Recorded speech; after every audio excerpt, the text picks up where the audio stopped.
Hello and welcome everyone to today's webinar on direct sourcing. A warm welcome to you all. Thanks very much for taking the time to join us today. This is one of our long-running direct sourcing webinars. We first kicked these off in June of 2019 with our partners and colleagues in Beeline. So I don't think there's ever been a better time to discuss the features, advantages, benefits, risks, challenges of direct sourcing when one looks at the war for talent and what's being described as the labour market paradox. So we're going to be covering a number of things today, folks. The first is, what is direct sourcing? I appreciate that most people will know what it is, but we just thought it was a really good idea to define what direct sourcing is. So if we fail the so what test in any way, please forgive us, but we'll do our best to make this as informative and as educational as possible in the best possible way. We'll also look at some of the traditional benefits of direct sourcing, some of the challenges or pitfalls that arise in direct sourcing programs.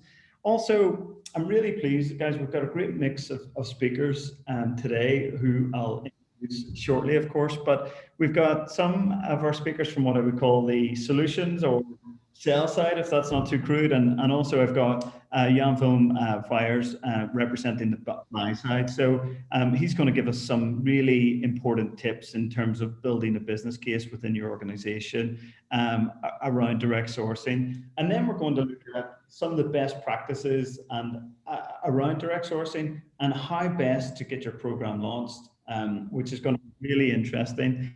We're going to touch on the labour market paradox, which sounds really troubling, but we'll do our best to make that as straightforward and simple as possible. And then we're going to look to the future of direct sourcing. So once again, guys, thanks everyone for joining us today. It's going to be a hell of a webinar, a hell of a ride. I'd just like to introduce our speakers if I can. Before I do that, we'll just cover some brief housekeeping. If you could kindly mute your lines, we'd really appreciate that. My colleague Hannah Young will be running point. So if you have any questions whatsoever that are pertinent, of course, to direct sourcing or talent pooling, please put them in the chat. And of course, we're recording this session, so just to make everyone aware of that, and we're going to assume your consent for that, folks. So I'm going to introduce our first speaker, who is a good friend, colleague, and partner, Katie Bussey, who is the president of IMS One World. Katie, a very warm welcome to you, and thanks so much for joining us as a speaker today. I'm really excited to have you on our webinar. You've recently been on one of our podcasts, which was a real blast, and I think anyone who listened to that would have learned a lot. So Katie, despite her tender years, has over 20 years experience in the staffing, workforce solutions, and human capital sector, where she was running MSP programs at size and scale for many years. Katie became the president of IMS One World back in 2020, and she's really growing that organization's footprint across USA and globally. So, Katie, a very warm welcome to you, and thanks again. We're also joined today by Praneeth Patlola, who is the CEO and founder of Willhar. For those of you who don't know Praneeth or indeed Willhar is a leading direct sourcing and talent pool technology platform. As you can see in Praneeth's background and bio there, he's got an extensive experience in human capital and technology. Praneeth, a very warm welcome to you today. I've had the pleasure of getting to know you over the last 2 years, and I'm really looking forward to your insights today. So thanks for getting up so early to you and Katie. Last but not least, I'm also thrilled to be joined today by Jan-Willem Weijers, who is the Global Contingent Workforce Lead at Adevinta. Jan-Willem, I hope I've pronounced the Adevinta name correctly. I think I have. For those of you who don't know Adevinta, they recently acquired eBay's classified business. So I suppose they're kind of a big deal. I had the pleasure of getting to know Jan-Willem over the last 2 years, and we've had some really excellent insights from Jan-Willem, particularly on these webinars. So Jan-Willem, Praneeth, Katie, thank you all for your time today. We really appreciate it. And of course, thanks so much to our guests. So just getting straight into it, folks. So what the hell is direct sourcing? Some of you will already know, and I'm really pleased. I'm going to throw this question to Katie first because I think she can really articulate it best. So Katie, in your view and with your experience and expertise, what is direct sourcing? The $1 million question. So thanks everyone. And it's a pleasure to be here, Connor. Direct sourcing, if you look at it fundamentally, what is direct sourcing? It was really, it really came about because of talent acquisition and what talent acquisition does every day, which is, if you think about an enterprise organization, their talent acquisition departments are all the recruiters or anyone from talent acquisition are going out and representing their brand on a daily basis to procure full-time employees.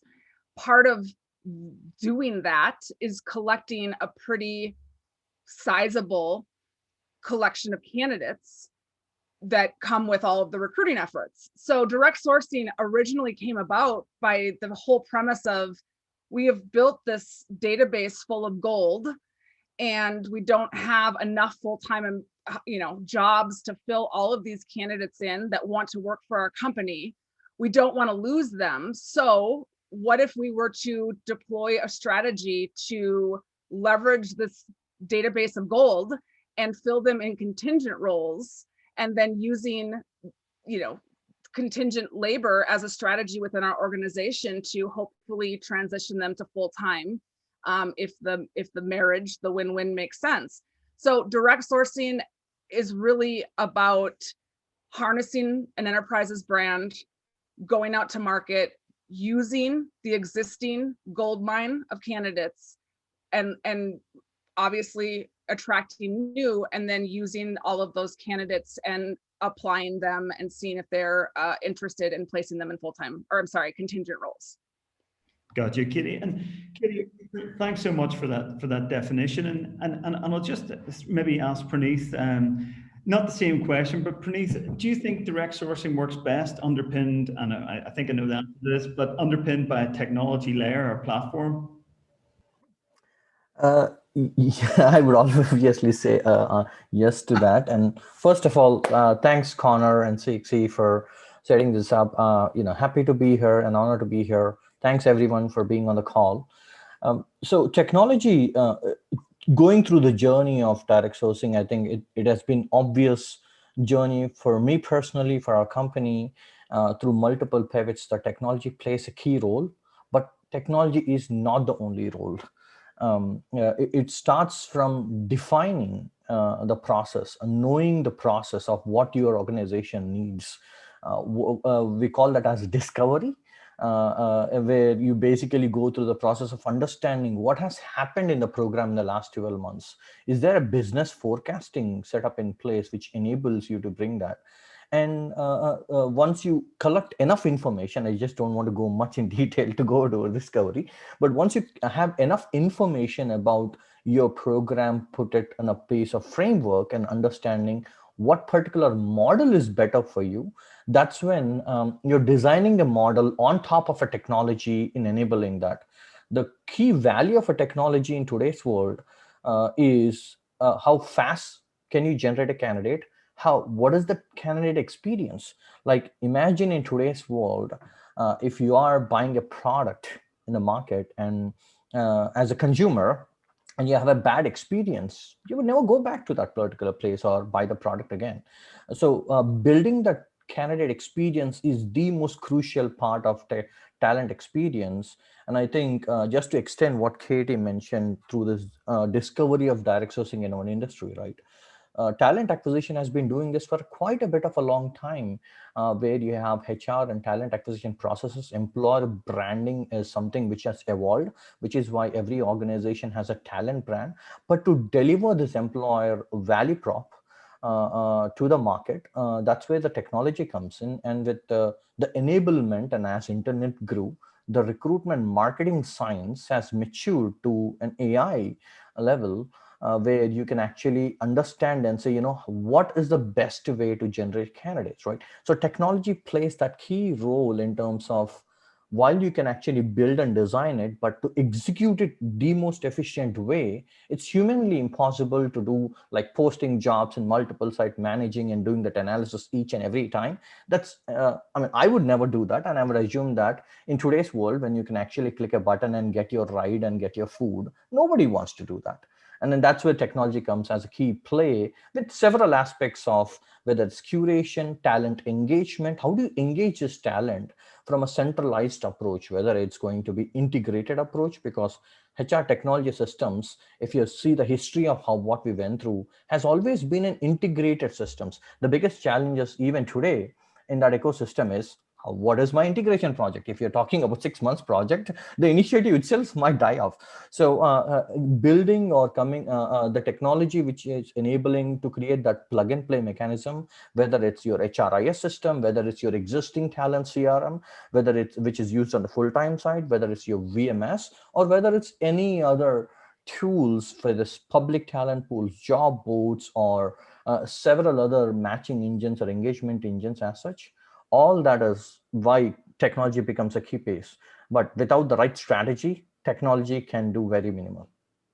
Yeah, I agree with you, Praneeth, and I'm really looking forward to talking about successful program adoption and launch, but also building the business case, because I think you've touched on a number of really important aspects of that our listeners will find so helpful. So I've got a question, and thanks, Praneeth, for that, for Jan-Willem.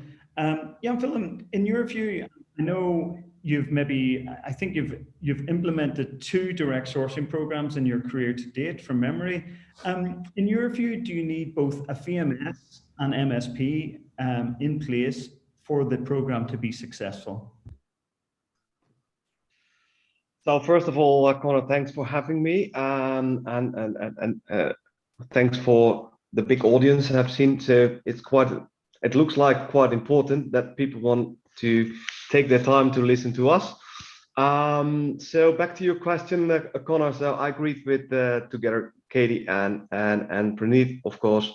Well, I've implemented direct sourcing from a continued workforce perspective twice.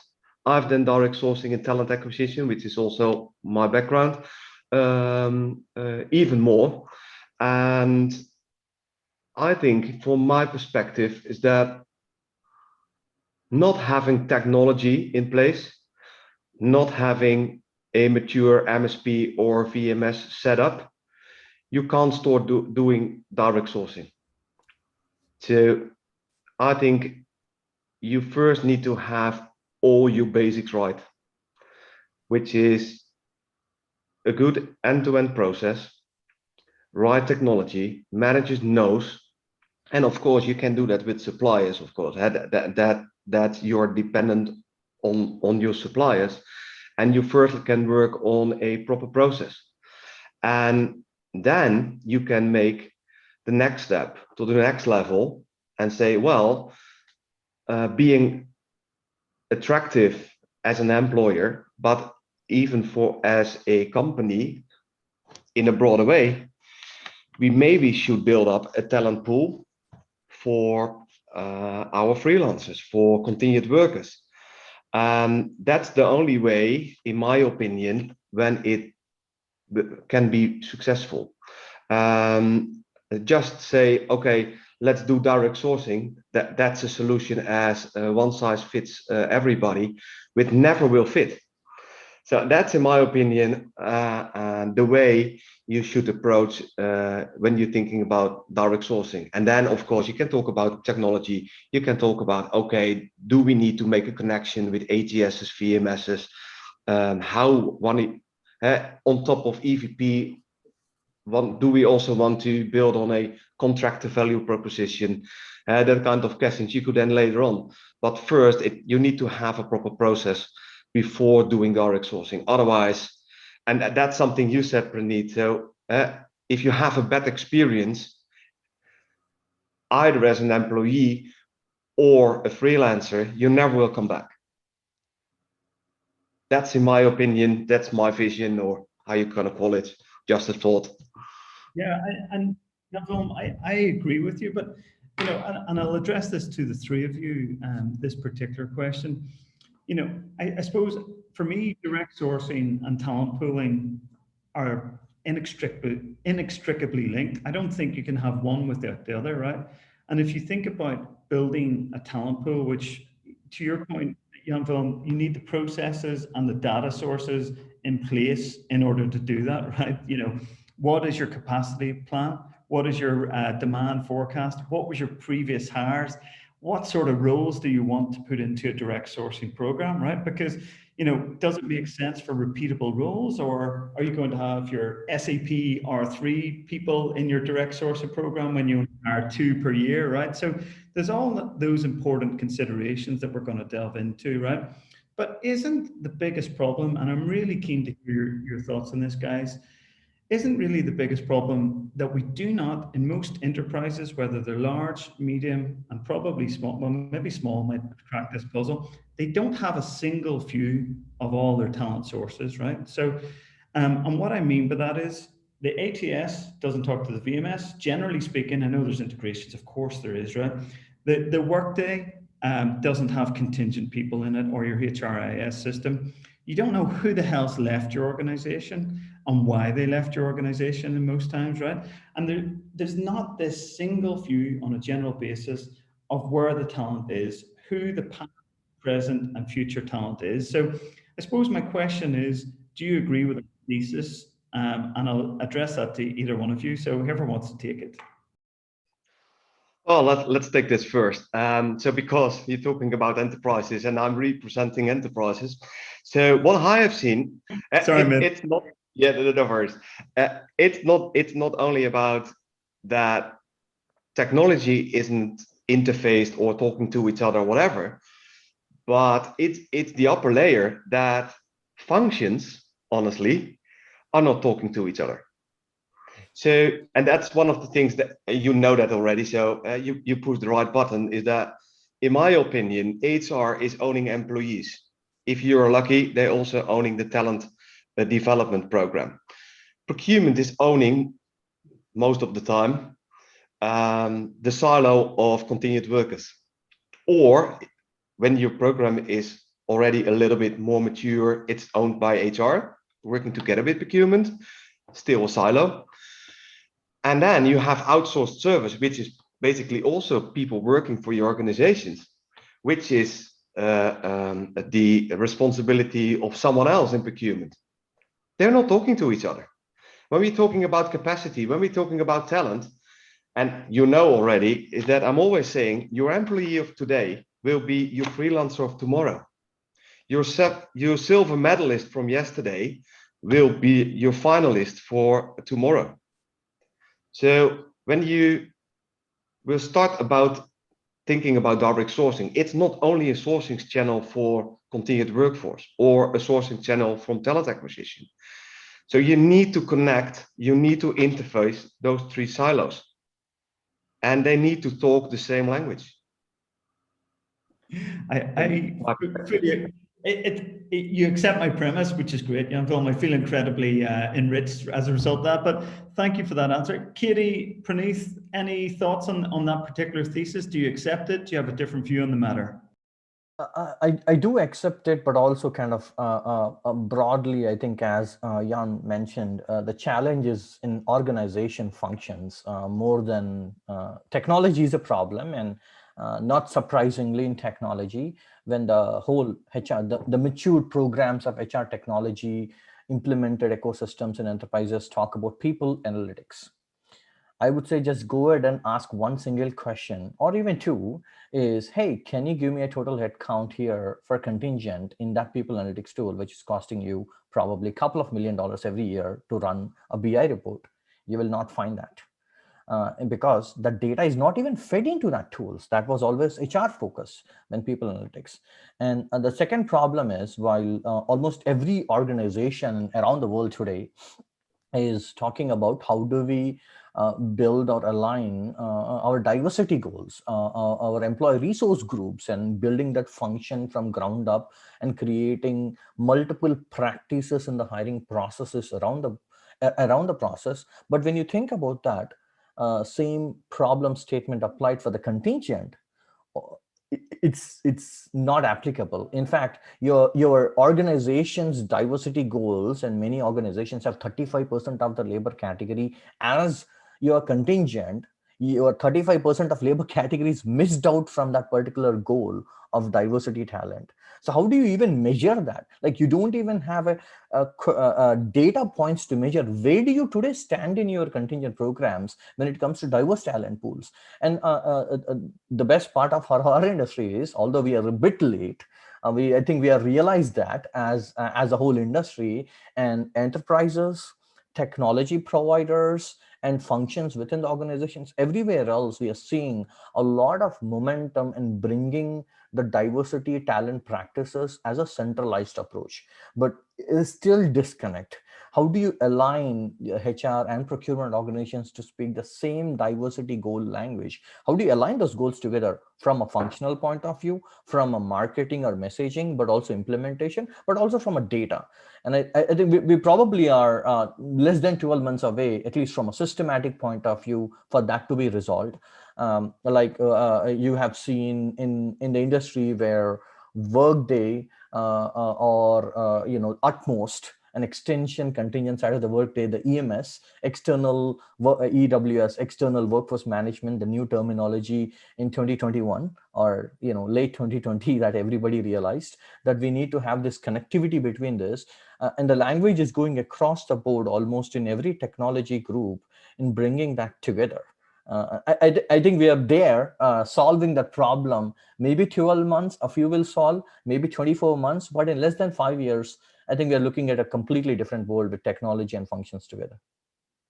I agree with you, Praneeth. And thinking about the alignment between HR and procurement, it's almost been forced upon those two respective groups, because whether you're in HR procurement, you've got one single goal at the moment, which is finding the talent your organization needs.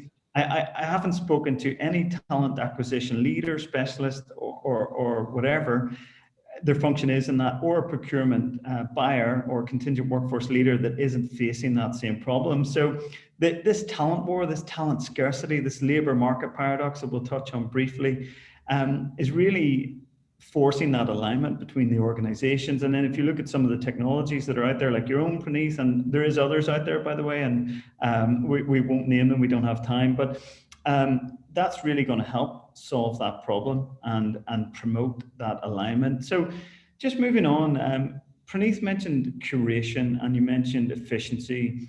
Katie, we hear a lot about curation. When I was growing up as a kid, curation meant, going to the library and indexing the books and all that, right? But these days in the world of direct sourcing and talent pooling, I believe it's got a very different meaning. So Katie, can you tell our audience what is curation and why is it so important for the success of a direct sourcing and talent pooling program?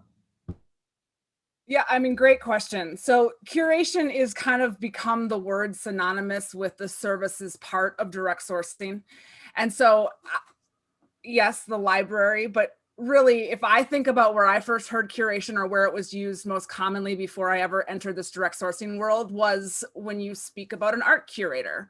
If you think about an art curator, they are responsible for their art museum. They're in charge of building a collection of art so that they can curate it and whether it's with the times or to get people into the museum. So it really starts and ends with the curator, because if the curator is not onto something, no one's coming to the museum. So think about that in the course of direct sourcing. Curation is about talent and curation of candidates to ultimately put them on a silver platter and deliver them to the hiring manager. So how does that start? It starts with, we talked about direct sourcing. The whole premise of direct sourcing is brand leverage, building a repository of candidates that you can then fish from and place into roles. Well, curation is about taking that whole repository of candidates and creating the warm pond to fish from. So how does that happen? Engagement, interaction. And this is a huge, huge fundamental problem. So if we talk to talent acquisition prospects and customers every day. The biggest challenge in talent acquisition is, we talk about this gold mine, but they will be the first ones to tell you that, I hate to say it, but we do have a gold mine, but I would never be able to build a team big enough to engage and interact with this candidate database every day to place into roles. It would never happen. And the whole curation point and what we as a direct sourcing provider are trying to make is say, hey, talent acquisition, we will, on behalf of you, take that gold mine, we will put them and invite them. So it's not about stealing candidates and putting them in our technology. We will put them in a direct sourcing platform that you own. But it's all about invite. So there's a huge, we'll talk about common pitfalls. There's a huge misunderstanding from the enterprise level that we've found of, hang on, you're going to take my candidate database and put them in technology and they're going to become a member of our talent community. So please understand there is absolutely an opt-in process, because you want the person to say, yes, I want to be a part of this community, because that right there tells you that they're engaged in some way or loyal to your brand in some way, because they are opting in to be a member. And then once you get them there, you have to engage and interact with them so that you don't harm the brand on behalf of the enterprise. I mean, you are creating an experience for the candidate and you're promoting goodwill on behalf of that brand so that they will want to come to work and they will want to refer their network. Because at the end of the day, if you think about making a dynamic goldmine of talent work for the company, you've got to get them in a place where they feel like, I'm a member of something, I'm a part of something, I'm engaging and interact with real life human beings that actually are keeping in touch with me so that they're, understanding what I want to do and place me in roles. And so when they come to me and ask me for referrals, I'm more apt to do that because I feel pretty loyal to this brand because I'm a part of this community. So I think curation at the end of the day, curation is about, applying the art curation to candidate curation and keeping them warm and figuring out a way to engage with a pretty large subset of people so that the enterprise wins as far as placing them into roles, demand planning, and all the benefits you get from direct sourcing. Well, I love those analogies, Katie, and it's really brought to life how important curation is and how one might go about it in a really productive way. So thanks for that. And Katie, I know we've all touched on the benefits of direct sourcing, and it's often crudely described, and by practitioners such as me, by the way, I put my hands up, as a cheaper, faster, and better alternative to traditional talent supply chain strategies, right? So my first question really to you all is, would you agree with that? Is that a fair comment? And if so, what are the benefits in detail as you see it, guys, of direct sourcing? So I mean, crudely referred to as, cheaper, faster. I mean, that's what you hear, the common attributes. What I would say though is, I have never seen two direct sourcing programs that have been the same. Every enterprise and their attributes require a different type of direct sourcing. And I think that Jan actually touched on that prior. You have to build and design a sourcing program that's going to actually do goodwill for the enterprise. So for example, if you're a company that has plants across the country and you need, just-in-time labor to come and work a line, that's going to be a very different strategy than, a large, Fortune 100 organization who's looking for all types of skills across the kind of white collar job categories. So I think that, I would argue that it's going to be cheap. I hate the word cheaper. I feel like it diminishes the value of the solution. Mm-hmm. It's going to save a ton of money, but it's not going to save a ton of money tomorrow. You have to build, if you build it, they will come. You've got to design the solution. You've got to pick the right technology partner that can really, get at the engagement and interaction, that you can really build brand ambassadors becomes your candidates equal your brand ambassadors if done right. You've got to create a referral program. I mean, this is a critical piece. I believe that referrals are a huge, if not the #1 component of a direct sourcing solution if you are going to do it right, because it's not my opinion. Research shows that the top candidate, the top, oh my God, I'm totally blanking on the word. The top source for talent acquisition departments for your best quality hires are going to come from your referrals. That's not debatable. And if they're not your #1 source for hire, then that means you're not harnessing referrals properly within your organization. Because at the end of the day, if you leverage the psychology of referrals and you take your existing employees and you ask them for referrals, they're going to bring the like hangs out with like mentality, where then you can start to really grow your organization. The same goes with the talent community. If you're building a community to directly source from, and you initially seed it with people from your existing goldmine of talent, and they are the ones that get invited over to opt in to be a member, and then you start to leverage them for referrals, now you're growing the attributes of your organization and what your organization hires. So you've got to set it up. You've got to establish referral programs. You've got to establish marketing budgets. You've got to get all of that framework solidified, and then you start to refer. But over in the long run, it's not even going to be close to the money that you save as compared to trying to bleed your suppliers. I like that. And I think we need to replace, you're quite right, Katie. I think the word cheaper, it does diminish the value, and perhaps cost effective is a better way of saying it, right? But yeah, it doesn't quite roll off the tongue in that sort of trickle on or whatever that the cheaper, faster, better. But Praneeth, Jan-Willem, in your experience as practitioners of direct sourcing, what do you think the benefits are, guys? Well, yeah, I think Katie touched already some points. Is that, and I've said it before as well. If you just want to use it from a procurement perspective, just saying, okay, let's take out the middleman and to grab some markup fees, which is a saving. That's only one view. That's only one part you can have a look on.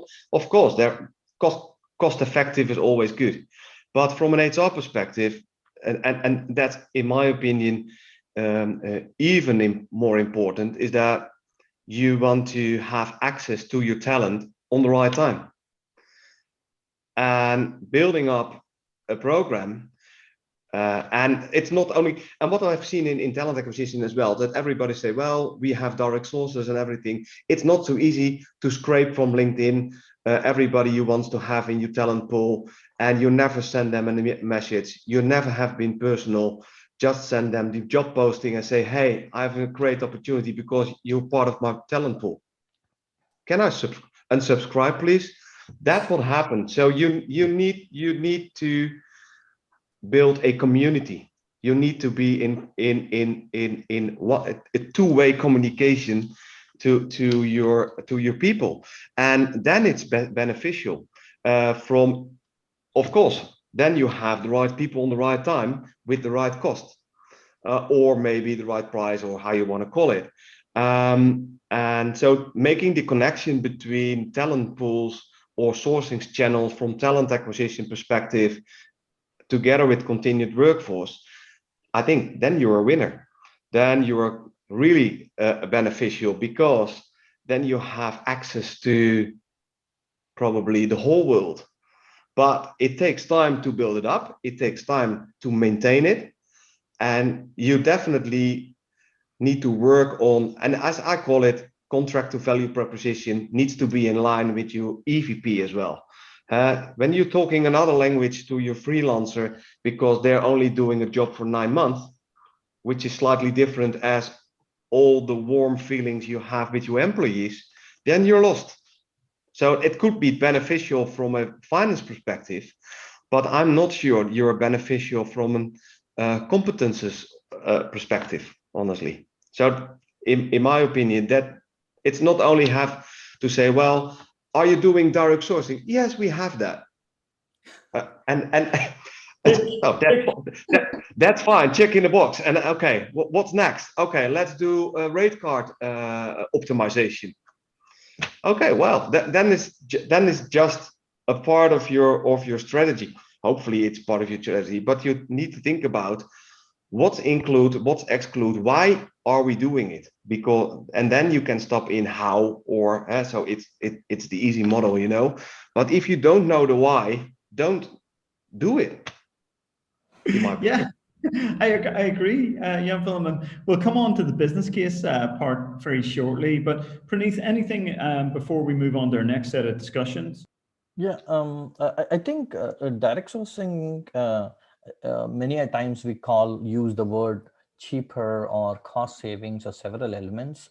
And the reason is because most of that is built from an industry point of view, from a sales view to sell products, right? And because the audience, if you look at the SIA report, right, the top 5 priorities when they run a report, it indicates like cost savings is the top one, right? And when you're looking at from a sales point of view or market from a sell point of view, you're aligning your messaging, you're aligning everything to focus on that cost saving element as your top priority. I think that's where that language came in, but we have seen programs as such where cost is not even considered as a key because those markups are so bad that we might actually have to go and ask, it is never going to work. You got to increase this because first your pay rates are so below the market because you did this analysis probably 10 years ago. You probably do it right now. You'll actually know what is better, right? And to Jan's point, I think it's like why you're doing it is like super more important than beyond that, right? For us, the why is also again the candidate experience. So to really make it simple and dummy it down from a benefits of direct sourcing, right?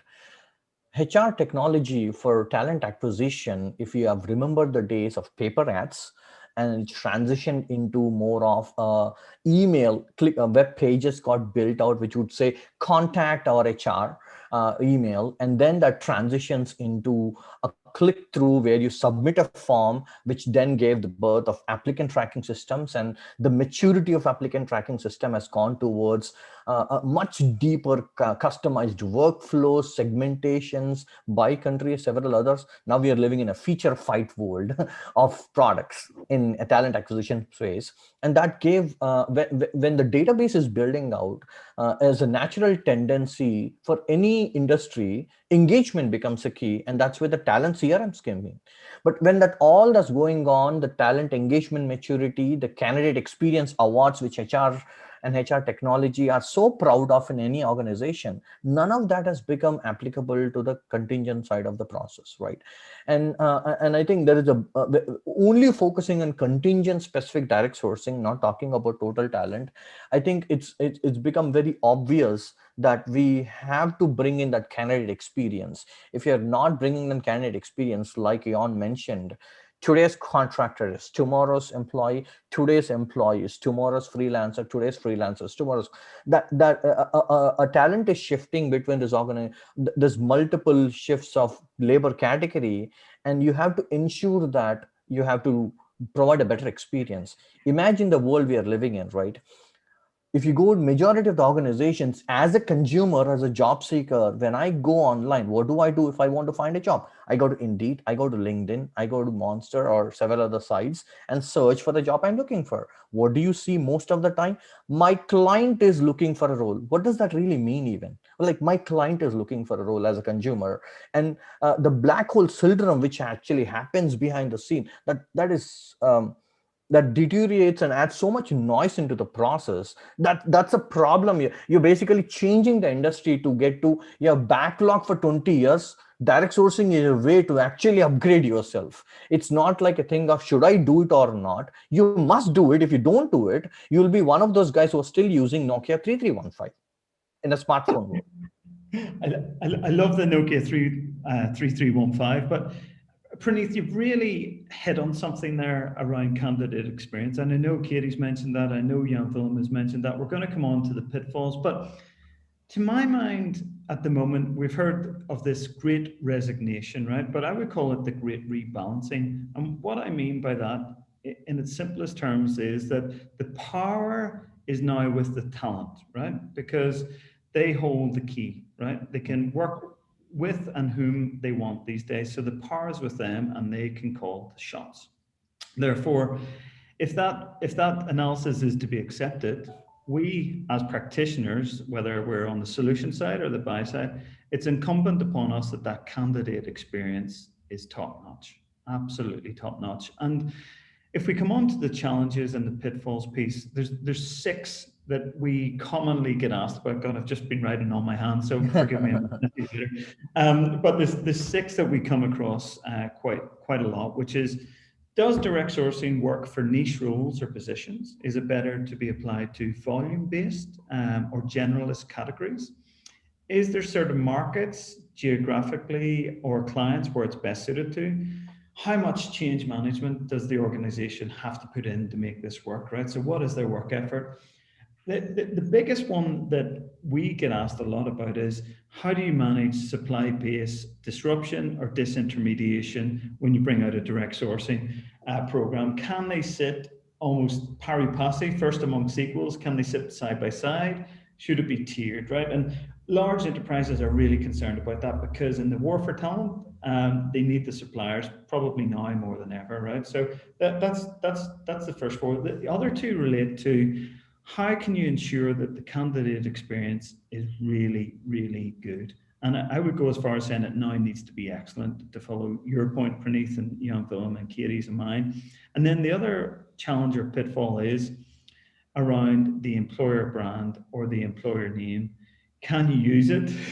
I would suggest don't ever do a direct sourcing program if you can't use the client brand, right? Because who knows about CXC or IMS One World or Willhar, right? Our brands, we've spent a lot of money and invested in them, but compared to Adiventa or eBay or Facebook or PayPal, right, it's quite insignificant, right? So oftentimes one of the biggest challenges is getting that approval from legal to actually use the brand. Can you hook in your talent landing page or your talent pool into the career site? So there are some of the common pitfalls that I've seen and we've seen. So guys, anything you want to call out and how those challenges can be mitigated? So Katie, over to you. So, I mean, you bring up a lot of good points, and so let me first of all, and T-Long Vang asked a really good question in the chat, Connor. So I think we should get to that after this question. Yeah, you bet. So there is absolutely a concern from the enterprise on, will this upset my supply chain? Because we've worked very hard to build our supplier partners. We have worked very hard to optimize and rationalize our supply chain. We feel that we've got a happy, tier 1, tier 2, we're organized, we are, so what is this going to do to my supply chain? So I think that you said, can it sit, where does this solution sit in the chain and the value chain of an MSP traditional solution? So that's where, having been in the MSP world for over 2 decades, I know the value of supplier relationships, and I know why enterprises have that concern.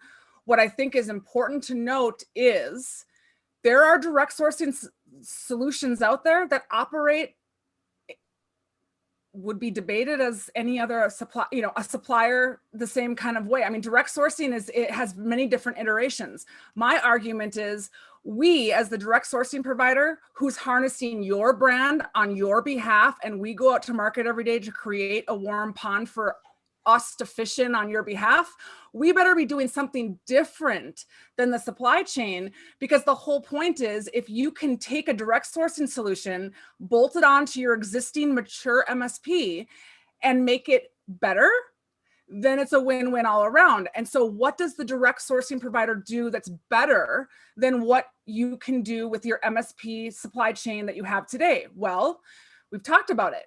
If you set up your direct sourcing solution and you pick the right technology that has a lot of the, that really focuses on engagement, on interaction, on leveraging candidates to create more candidates.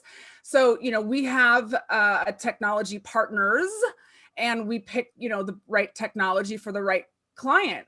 But, some of the technologies out there, they really focus on, if you seed it with an initial seed population and you then use that population to grow, then you're going to get the attributes you're looking for. Then if you have the ability to have real-time inventory, if you have the ability to look into your community and be able to see exactly what skills you have available to you at that moment in time, to see exactly how many people in your community have checked in that week, that day, so that you can really gauge your community and the health of it, so that you can work alongside the MSP and say, all right, you've got a project coming up for SAP R3 resources.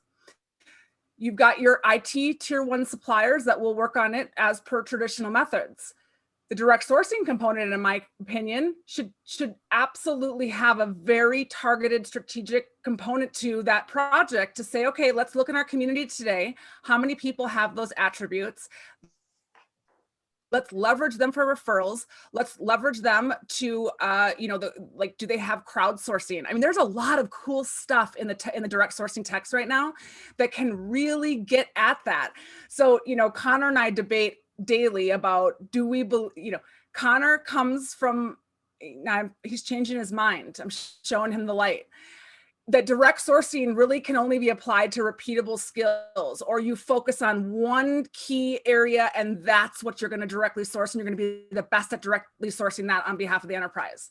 My argument is, choose the right tech, seed the population with the right attributes that company's after, and start to harness and get referrals and really start to, you're going to build your community, and you can then go after any skill that you're looking for. So I'll let Jan-Willem or Praneeth comment. Katie, I've come around your way of thinking. You're very persuasive, and I'm interested. And thanks for that, Katie. I want to focus 2 specific questions, actually, if I may. Jan-Willem, the first question is to you, and Praneeth, I'll come on to you in a second, if I may. Jan-Willem, in your experience of this, right? How much change management is required to get direct sourcing off the ground in an enterprise? Well, basically, I think a lot. Okay, we'll move on to Praneeth. I've never been so short in my answer. So, well, let me think about, maybe give some context about that. I think just that, coming back to my earlier point, is just implementing it, and then it's somewhere in the garage and nobody knows that it's in the garage. So why should you use it? Huh? So you have to do some change management and comes around. And then it comes to the why. So if you can't explain the why, you can't communicate. So why should you change? So I think, of course, then there needs to be change management. Huh? So basically, you have to learn and to guide your managers internally to say, hey guys, we have our supply base. Of course, you get your Christmas present from them. That's all fine, but still building up talent, you need to add this additional sourcing, and even when you can start working on asking for experiences with your freelancers and things, that just to ask them to, hey, you have worked for us, do you want to be part of the pool? Can you talk about the recommendation of your manager? Can you have, and you ask the manager to have recommendations of the freelancer. Then you're building up a straightforward, but it takes time to get there. So you have to guide your managers that you have this sourcing channel additionally to your suppliers. And that's the comparison I've done before already, is that when they introduced television, everybody said, well, newspapers are off, so a big issue and things, and they're still existing next to each other. So and that's also the change management from a supplier perspective. that you have the conversations with them, it's not a threat that we have that direct sourcing platform. It's additional on, and working together to attract the right people on the right time to your organization is working together. Yeah. So a supplier basically is not owning the freelancer. That was in former time, but then you owned people, and then you can say what they have to do. So in this world, that's not gonna about talking about diversity and inclusion. You can't say I'm owning you. So having a direct sourcing platform itself is on the same level of maturity of having your suppliers. They can live together. Yes. And leave and leave them alive, you know. So it's not a threat for. Yeah. Yes. Yeah. Exactly. Yes. Well, thanks for that, Jan-Willem. Praneeth, I just a very quick question for you, if I may, and thanks for that, Jan-Willem and Katie. Question is this, Praneeth: would an organization be crazy to embark on a direct sourcing program without utilizing the brand? And have you ever seen a program that's went live without utilizing the client brand? Yes, for both. And I'll put some more context to that. And Yes. Even after several educational sessions through almost from legal to procurement to HR of why it is important. For HR, it was easy, but they do not want to compete their traffic against the other traffic. That was the challenge. But for legal, it is still a difficult journey today, because nobody's putting down a hammer and saying we must do it. If I have an issue with co-employment here, I have an issue with co-employment which applies to you. So it's the same model. But very rarely that messaging has got through, and many of the times the biggest challenge is actually that brand approval through that process. And over a period of time it comes through, but many a times, going back to the previous question, why people or organizations are picking up non-branded experiences, right? And what would that look like? Yes, it is going to be bad, no doubt about that. Yes, it is not going to generate as much of talent engagement or traffic or engagement. Everything, the messaging go to market is kind of mixed up when you do that. And we have done that. We have championed that, working with sometimes an MSP brand. In enabling that MSP brand to actually do the same thing.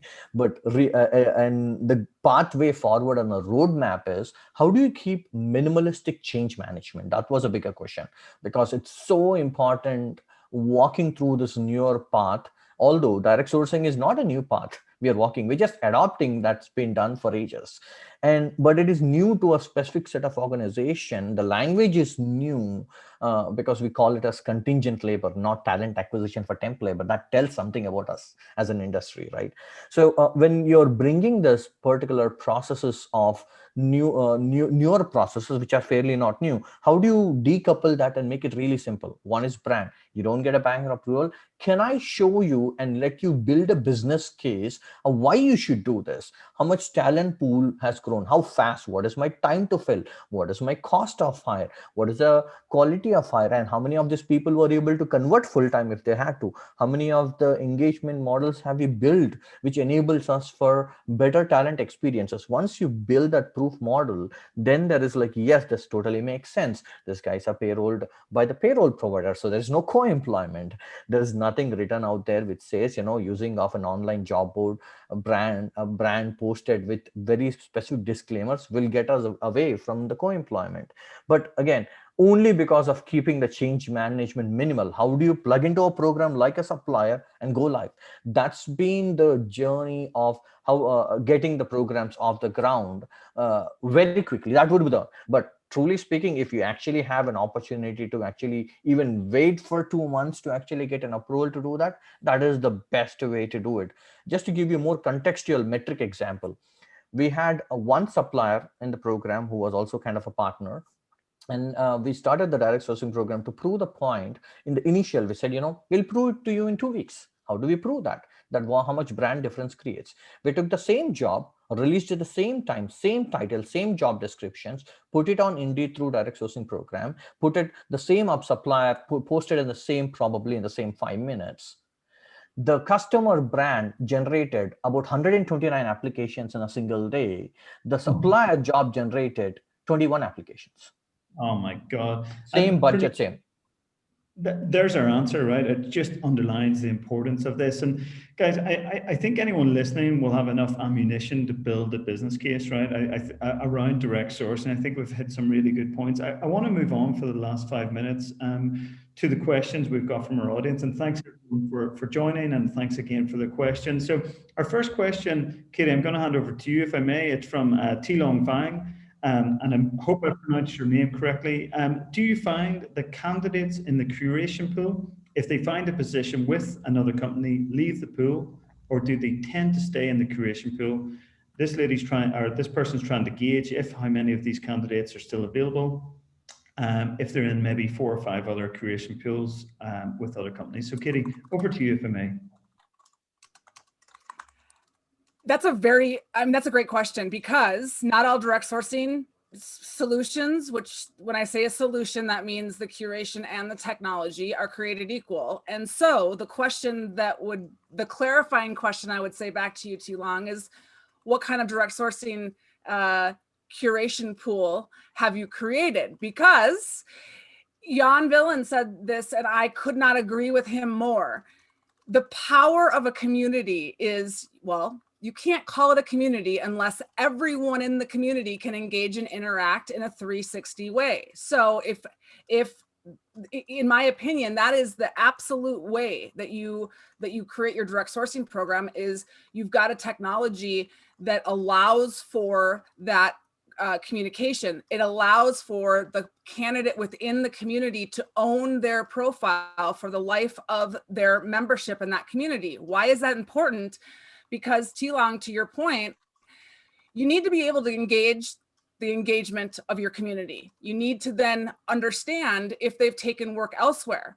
However, a properly built community, in my opinion, involves candidates that will never work for you.